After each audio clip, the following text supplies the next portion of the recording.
Rome did not only fall to barbarians, it also fell to bad money. For centuries, Roman coins carried the face of emperors, the symbol of power and the promise of stability. But behind that familiar face, something was disappearing. The silver was vanishing. The coin looked the same, the empire looked strong, but the money was dying. And when money dies, trust dies with it. This is the story of how inflation helped destroy Rome, and why the same financial pattern still matters today. But why would one of the greatest empires in history destroy its own money? Rome is usually remembered for its armies, its roads, its laws, its emperors, and its conquests. But Rome was also a financial system. Taxes paid the legions, coins moved through markets, trade connected distant provinces, grain, oil, wine, weapons, soldiers, merchants, and workers all depended on one thing: trust in Roman money. A Roman coin was not just a piece of metal. It was a promise that the empire could pay, a promise that wages had value, a promise that trade could continue. But as the empire expanded, that promise became harder to keep. The borders became longer. The army became more expensive. Wars became constant, and emperors needed more money than the empire could honestly collect.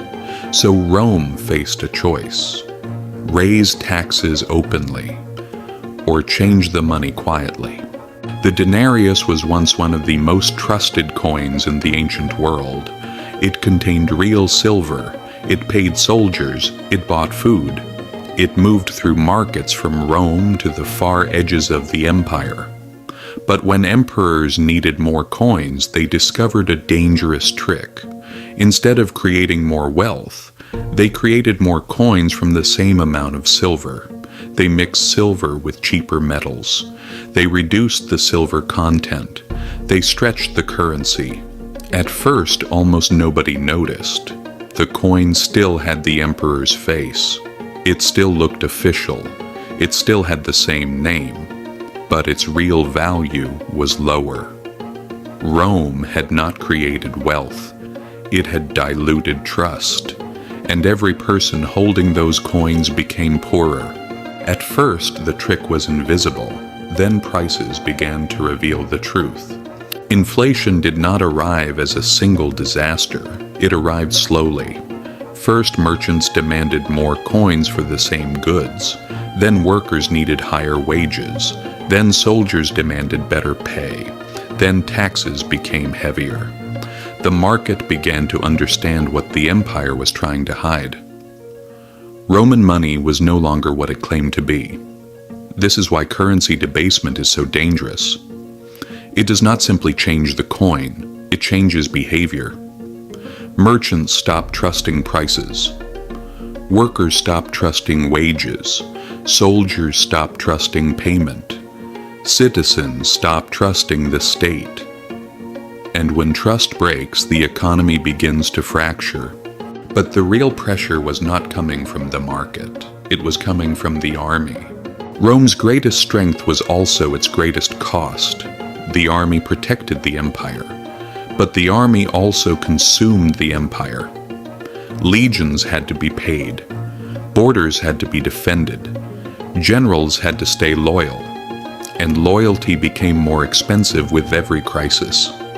When emperors lacked real money, they paid with weaker money. But soldiers were not blind. If coins lost value, soldiers demanded more of them. That forced the empire to mint even more coins. More coins meant weaker currency.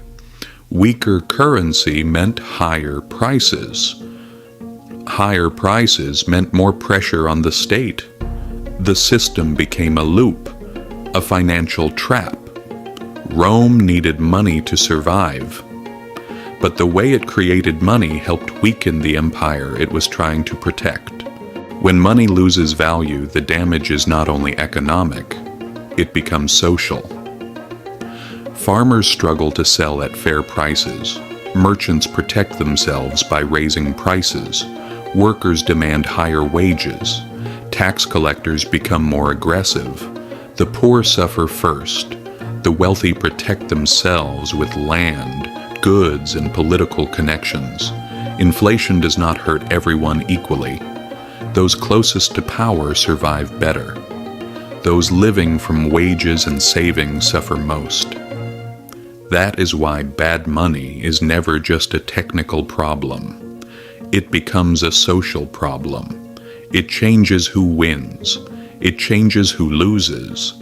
And it changes how much trust people still have in the system. And this is where ancient Rome begins to look strangely modern. Today, governments do not shave silver from coins. They use more complex tools, central banks, debt, deficits, stimulus, quantitative easing, digital money. The language is modern. The institutions are modern. The charts, screens, and balance sheets are modern. But the question remains ancient. What happens when the state needs more money than it can honestly collect? And who pays the price when money loses value? Inflation is often described as a natural economic event, but history shows it can also become a hidden transfer of wealth from savers to debtors, from wage earners to asset owners, from the public to the system. Rome did not understand this lesson in time. The question is whether we do. Rome was not destroyed by one cause. No empire is. It faced invasions, political instability, corruption, military pressure, administrative chaos. But behind many of these problems was a deeper weakness. The empire could no longer afford itself. And when an empire cannot afford itself, it often begins by changing the meaning of money.